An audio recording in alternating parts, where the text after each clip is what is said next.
మన చేతిలో ఉన్నది భగవన్నామం, మర్చిపోకండి. నేను మొదట చివర జీవితం అంతా చెప్పే మాట ఇది. మీరు స్మరించండి. మనస్సులో స్మరించదలుచుకుంటే మడి లేదు, ఆచారం లేదు, స్నానం చేసే సమయం లేదు, భోజనం చేసే సమయం లేదు, ఎప్పుడైనా స్మరించవచ్చు. దానికి నియమం లేదు, నిష్ట లేదు, మనస్సుకి రూపం లేదు, కాబట్టి ఏ నియమం ఉండదు. అన్ని రోజులు పాటించినా ఒక్కరోజు కాళ్ళు కడుక్కోలేదు, దేవుడు అంత కక్ష కట్టడమ్మా.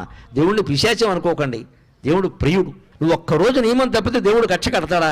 అలా అయితే దేవుడు అవుతాడా? అంతగా మనకు బాధ అనిపించింది అనుకో, అమ్మా ఏదో పొరపాటు చేశానమ్మా అని అమ్మవారి దగ్గర చెబితే క్షమించదా? ఆవిడ తల్లి అండి. భగవంతుడి దగ్గర భయం ఉండకూడదు, ఎప్పుడు హాయిగా చనువు ఉండాలి, ఒళ్ళో కూర్చునేలా ఉండాలి. గద, శంఖం, చక్రం, ఈ ఆయుధాలన్నీ వెనకాల వచ్చాయంటే నువ్వు నారాయణాయ నమః, ఓం నమో నారాయణాయ, ఓం నమః శివాయ, శ్రీమాత్రే నమః ఇలా ఏదో ఒకటి చెప్పిస్తూ ఉంటే సర్వాయుధాలు త్రిశూలం సహా నీ వెనకాల తిరుగుతూ ఉంటాయి. నీ జోలికి ఎవ్వడు రాడు, నీ ఇంటి జోలికి ఎవ్వడు రాడు, నీ భార్యా పిల్లల జోలికి ఎవ్వడు రాడు. వస్తే మటాష్, తిరుగులేదు ఇంకా.